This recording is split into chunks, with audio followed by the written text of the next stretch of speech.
Bonjour à tous, bienvenue sur KTO. Aujourd'hui dans Chemin de vie, j'accueille Marie-Luce Debar. Marie-Luce, bonjour. Bonjour. Alors vous êtes l'auteur de ce livre, L'enfant dans la boîte aux lettres, aux éditions Edifa Hammam. On va revenir un petit peu en détail sur ce livre. C'est l'histoire d'une adoption, c'est votre histoire. Vous avez adopté il y a une dizaine d'années un jeune Colombien qui avait 7 ans à l'époque, il s'appelle Arturo. Une histoire qui au début s'annonce bien et puis qui finalement va s'avérer être une véritable épreuve qui va vous faire souffrir. Pendant une dizaine d'années, vous allez tenter de donner de l'amour à cet enfant. Lui ne vous en donnera pas. Il y a une forme d'indifférence chez lui qui vous fait souffrir, on le verra, vous allez faire 2 dépressions. Toute cette histoire, vous la racontez dans ce livre avec une fin, je rassure, une fin quand même heureuse. On reviendra en détail sur tout ça durant cette demi-heure, mais avant cela, comme chaque semaine, je laisse la parole à Laure qui fait le portrait de notre invité. Laure, bonjour. Bonjour Frédéric, bonjour Marie-Luce. Bonjour. Alors en fait, vous avez 2 vies, la vie sans et la vie avec Arthur, donc votre fils adoptif. Votre vie sans Arthur commence en 1948, l'année de votre naissance à Paris, dans une famille nombreuse, croyante, pratiquante. Et du coup, pendant votre enfance, la foi sera présente grâce à la prière quotidienne. Après une scolarité des plus banales, vous passez le bac et intégrez la faculté pour y passer une licence d'anglais. Et c'est pendant ces études que vous rencontrez celui que vous épouserez en 1986, Henri. Votre licence d'anglais en poche, vous devenez hôtesse de l'air pendant 14 ans, jusqu'à la naissance de votre fils aîné Stanislas. Désormais, vous ne travaillez plus pour vous occuper de lui et vous battre pour adopter un petit Colombien. Il vous faudra quand même attendre 10 ans pour adopter Arthur, ce petit Colombien de 6 ans. Et c'est donc à partir de ce moment-là que commence votre vie avec Arthur. Mais très vite, l'appréhension laisse la place à la déception. Car désormais, votre vie se résume à un combat contre le mutisme, le refus d'affection de cet enfant, une situation donc difficile pour vous. Vous sombrez alors dans une dépression pendant plusieurs années, une période où vous apprenez à déculpabiliser et à positiver, mais c'est quand même un travail, un combat de longue haleine. Mais grâce à un suivi psychologique et à, je vous cite, une étincelle de confiance en Dieu, vous gardez espoir. Mais c'est surtout la lecture du livre de Nancy Newton-Verrier qui va vous faire prendre conscience qu'un enfant adopté est en deuil de sa mère biologique. Vous entamez alors des recherches pour rentrer en contact avec sa famille d'origine. Des recherches qui vous amènent, vous et Arthur, à partir 8 ans plus tard, en Colombie pour revoir sa famille. Et depuis, petit à petit, Arthur sourit, vit et surtout vous ouvre son cœur.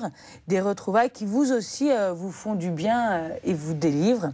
Aujourd'hui, 10 ans plus tard, vous venez, comme l'a dit Frédéric, de publier L'enfant dans la boîte aux lettres, qui est un récit réaliste et poignant sur cette vie, cela dans un style vif qui nous tient bien en haleine.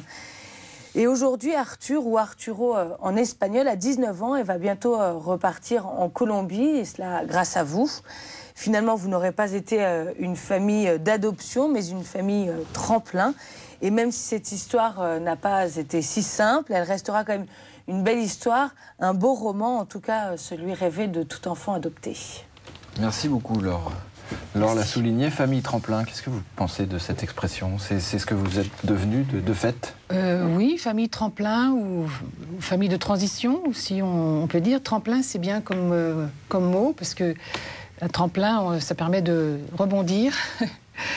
Et donc, mais vous restez voilà. Quand même la mère de ce petit Arturo? La mère adoptive. Oui, la mère adoptive. Mais... Vous restez quand même cette mère adoptive ou votre statut a changé parce qu'aujourd'hui, Arturo n'a plus qu'une idée en tête, c'est repartir vivre en Colombie. Oui, bien sûr, mais je pense que je resterai toujours sa mère adoptive.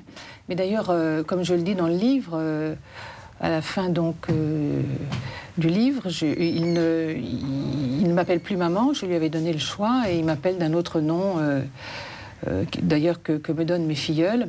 Donc je suis plus... un genre de marraine. Une marraine, c'est une mère spirituelle, un peu. Enfin, je ne veux pas dire que je ne suis qu'une mère spirituelle, mais enfin, c'est différent d'une mère, d'une maman biologique, si vous voulez. Hein. Donc, voilà, oui, Votre statut a changé. Enfin, il a fallu, alors vous, c'est l'histoire de ce livre, il a fallu pour vous comprendre et accepter ça, que finalement vous n'êtes c'est-à-dire qu'au début, je partais pour être une maman, adoptive ou non, mais enfin une maman. Et puis petit à petit, je me suis rendu compte que ce lien mère-fils ne pourrait pas se créer. Et donc voilà, on a abouti maintenant à ce dénouement et qui, moi, me libère complètement et je pense lui aussi d'ailleurs. Bon, on va revenir. Alors, je demande chaque semaine à mes invités de venir avec 3 photos. La première photo que vous avez choisie, un peu avec mon aide, enfin, je voulais un peu suggérer, c'est la photo d'une boîte aux lettres. C'est un objet froid et pourtant c'est un objet à forte teneur symbolique pour vous, puisque c'est par l'entremise d'une boîte aux lettres comme celle-ci que vous avez appris l'existence d'Arturo. Vous avez reçu un jour un formulaire de la DAS vous informant que ce petit enfant vous attendait en Colombie. On est loin là du rêve de la maternité idéale, c'est quelque chose d'administratif. Comment vous avez ressenti ce moment que vous attendiez depuis 3 ans, je crois. C'est ça, oui. On avait eu l'agrément de la DAS en 1995 et c'est donc en 1998, le 12 juin exactement, que, en ouvrant ma boîte aux lettres, j'ai trouvé un courrier de Colombie. Au départ, je n'imaginais pas du tout, je pensais que c'était encore une demande de papier ou des choses comme ça. Et puis en l'ouvrant, je me suis aperçue qu'en fait, il y avait un petit garçon dans le courrier. Et donc c'est pour ça l'enfant dans la boîte aux lettres. Alors évidemment, on ne s'y attend pas forcément à ce moment-là. C'est un enfant qui tombe dans votre vie comme ça. Il tombe dans notre vie, alors ça fait un peu comme... enfin, c'est une sorte de choc. Alors à la fois qui touche le cœur, si vous voulez, parce que on se dit ça y est, et puis en même temps, quand on a aussi un peu l'esprit pratique, on commence à déjà échafauder comment on va faire, etc. Enfin, mais on est mère tout de suite. On se dit, voilà, je suis mère, donc on essaye, mais c'est pas tout de suite facile. Oui, parce que vous ne connaissez pas, vous n'aviez qu'une petite photo. Alors on regarde la photo, on essaye de créer un lien déjà avec une photo. Alors cette photo, vous la mettez dans votre salon. Alors voilà, pour qu'il soit déjà au milieu de la famille. Mais en même temps, il n'a aucune existence pour vous. Vous ne savez pas qui est cet enfant, il faut l'aimer comme un enfant, et il est déjà relativement grand, il avait 6-7 ans. Enfin, oui, alors en fait il a toute une histoire d'âge. Bon.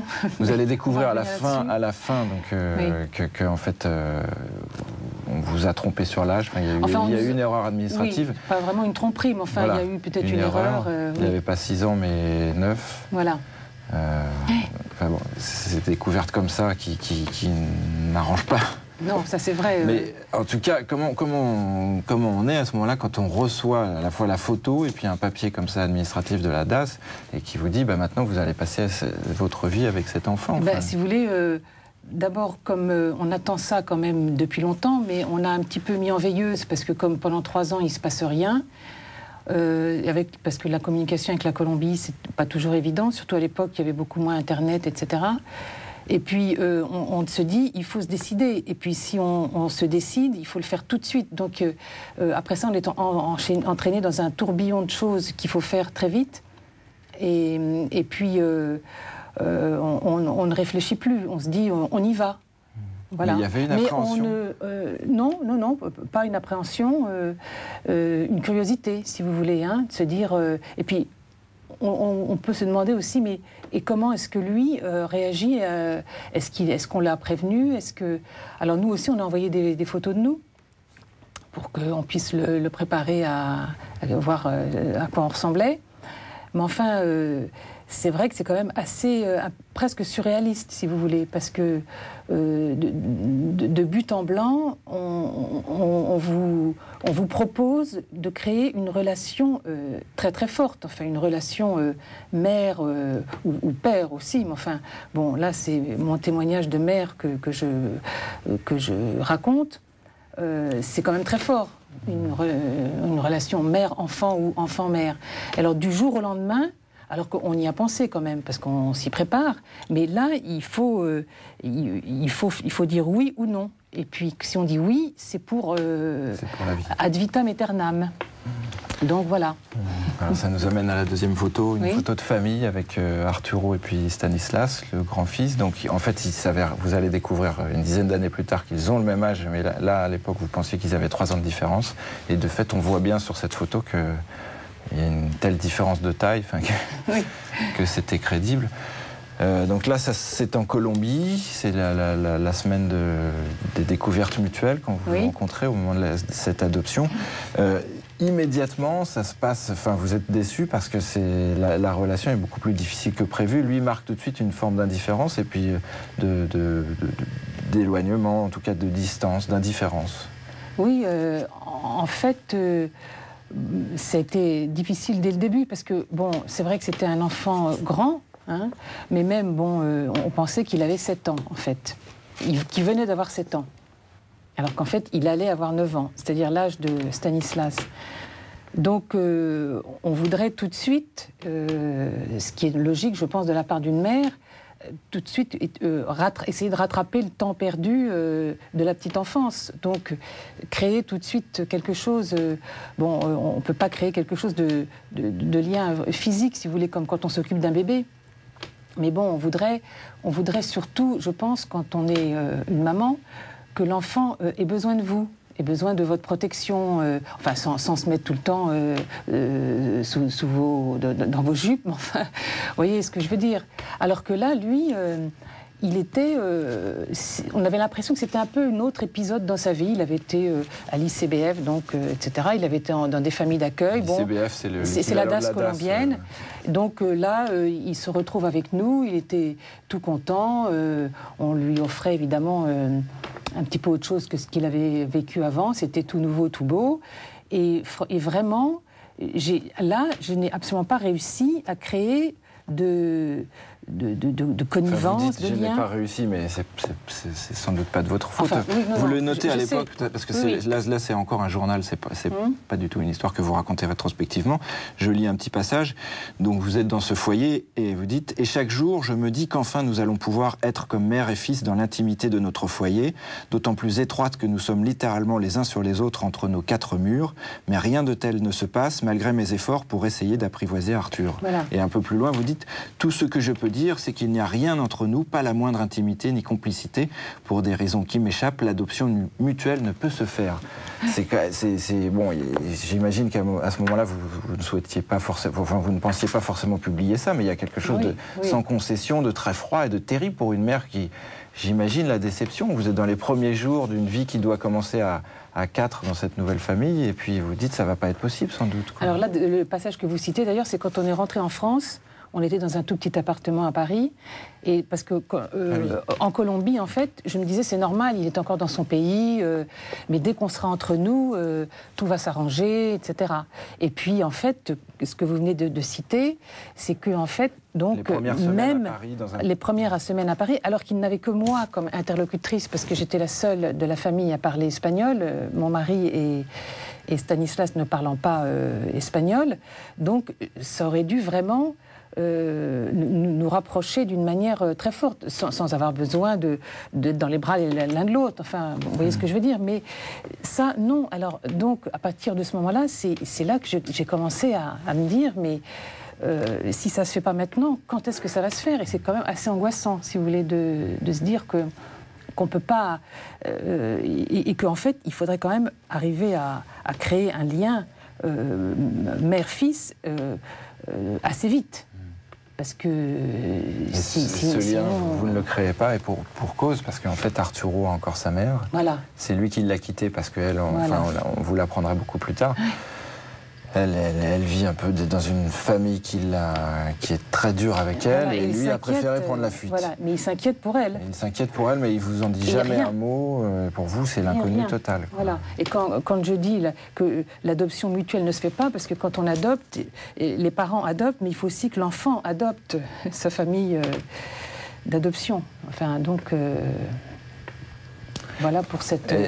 Alors, Laure l'a dit, vous avez une éducation chrétienne, vous êtes croyante. Est-ce que dans ces moments-là, la prière, la foi vous a aidé, soutenu? Parce que finalement, vous en parlez peu, vous en parlez à la fin du livre dans un chapitre. Oui, parce que j'ai voulu mettre un chapitre exprès pour parler de ça, parce que c'est quand même une difficulté à vivre quand on a la foi et puis qu'on essaye de vivre, ne serait-ce que le commandement du Seigneur, aimez-vous les uns les autres.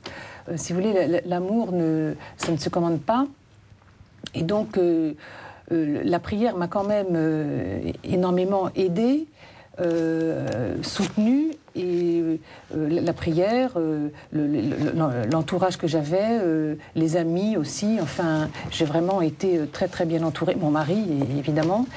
D'ailleurs, c'est pour ça que je dis qu'il faut vraiment être père et mère pour adopter, parce que quand il y a une défaillance comme ça, le père prend le relais. Enfin, défaillance, bon, enfin, vous voyez ce que je veux dire, ça se passe pas très bien. Mais la prière m'a toujours, moi, permis de garder au cœur l'espérance. J'étais sûre, au fond de moi, d'une résolution heureuse, qu'il y avait quelque chose qui allait se passer. Il me semble avoir compris, c'est que peut-être grâce à la prière ou peut-être grâce à la foi, vous avez eu l'intuition que l'amour pouvait se donner sans espoir d'un amour en retour. Et c'est peut-être à ce moment-là que vous vous dites je peux l'encourager à vivre sa vie, à comprendre d'où il vient et peut-être même à retrouver sa mère. À ce moment-là, ça veut dire que votre fils vous échappait, mais que pour l'aimer, c'était ça, le laisser s'échapper. Parce qu'en fait, quand on vit une épreuve, enfin, une épreuve de ce genre, on se rend compte que l'amour, c'est pas forcément aimer quelqu'un avec les sentiments de manière affective, mais c'est, comme je le dis d'ailleurs, c'est pour ça que j'ai pris le titre en italien, Ti voglio bene, ça veut dire je te veux du bien. Voilà, je te veux bien, ça veut dire que on n'arrive pas vraiment à communiquer, mais tu restes là, tu es là, et on fait quand même route commune. C'est la traduction littérale de je t'aime en italien, c'est je te veux du bien. Voilà, et c'est une amie qui m'a vraiment aidée à faire, et ça m'a aidée à déculpabiliser, parce que j'ai passé des années à culpabiliser d'une façon terrible. L'idée, c'était d'essayer de comprendre pourquoi vous ne l'aimiez pas. Voilà. Et donc déjà, grâce à ça, ça m'a aidé à faire ce chemin. Et puis ensuite, donc, après toutes les initiatives que j'ai prises pour renouer donc avec la Colombie, alors là, bon, ben, ça a été... le retour au pays, où il a retrouvé, non pas sa mère qui finalement était décédée entre-temps, mais son père qui avait fait quelques années en prison, puis toute sa famille, ses oncles, frères, ses cousins... sa grand-mère, les oncles, les tantes, les cousins, enfin une tribu. Toutes ses racines. Oui. Alors vous parliez de la culpabilité et puis le surinvestissement affectif aussi, on sent qu'il y avait vraiment ça, et vous avez dans le livre des pages sans concession sur vous-même. J'imagine que ça doit être dur d'écrire ça sur l'image que l'on peut offrir d'une mère et puis de vous-même. Oui, parce qu'on voudrait paraître quand même beaucoup plus... Voilà, là vous dites jamais, alors c'est beaucoup plus tard, mais jamais je ne me demande ce qu'il est en train de faire ou de penser. Il ne me manque pas, et si on me disait tout à coup que je ne le reverrai jamais, cela ne me ferait ni chaud ni froid. C'est terrible quand même. Oui, bah écoutez, je l'ai écrit. Alors c'est quelque chose qu'on peut penser ponctuellement, si vous voulez. Moi, maintenant, à l'heure actuelle, vu tout ce qui s'est passé, je ne dirais plus ça, mais là, je l'ai dit à l'époque.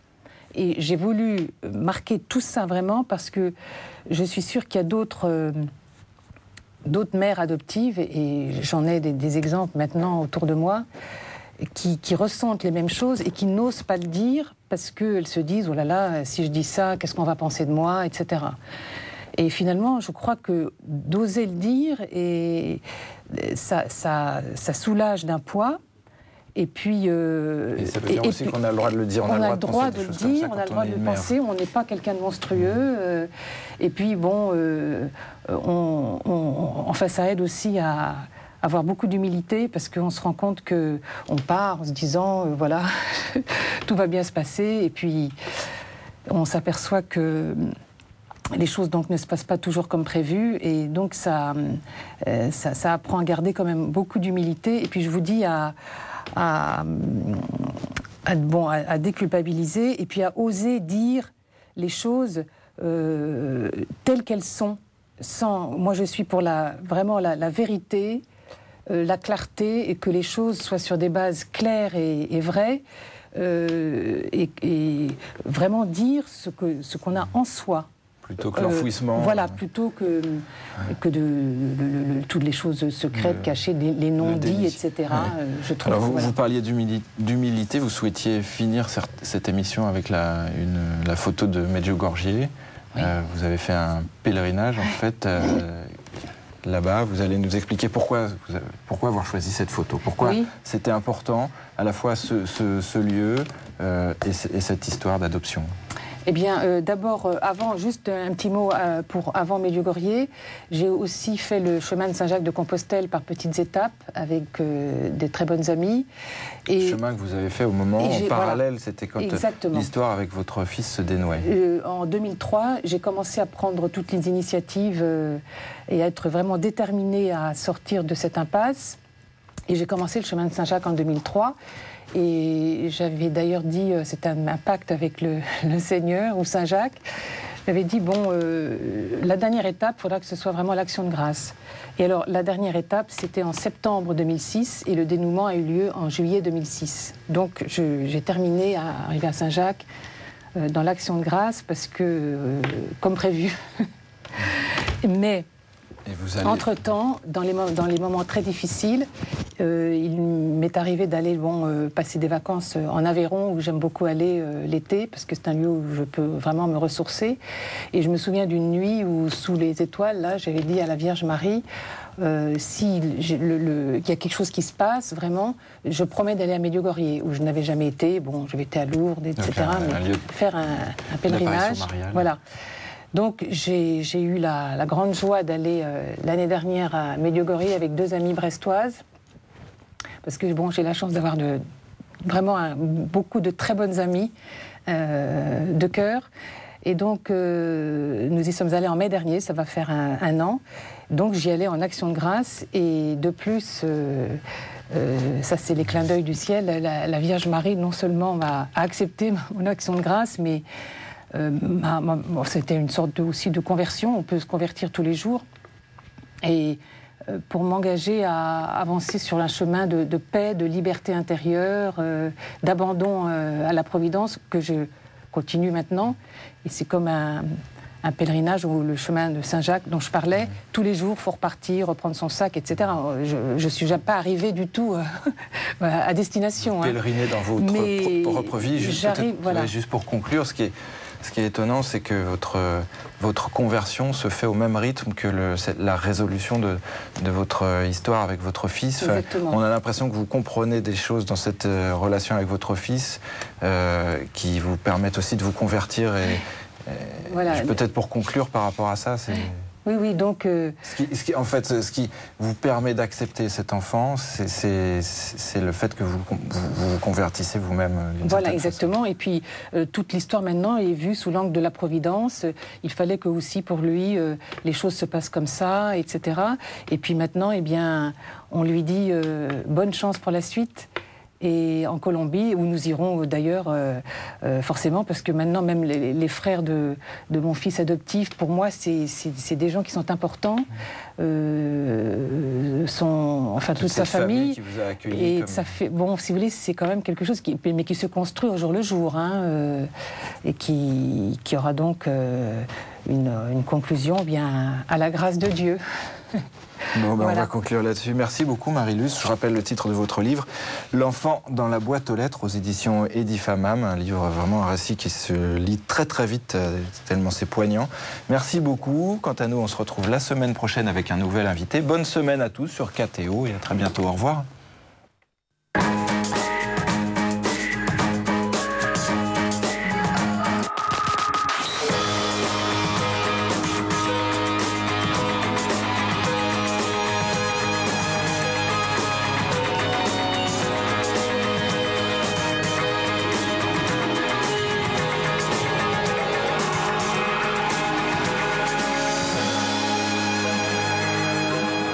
KTO,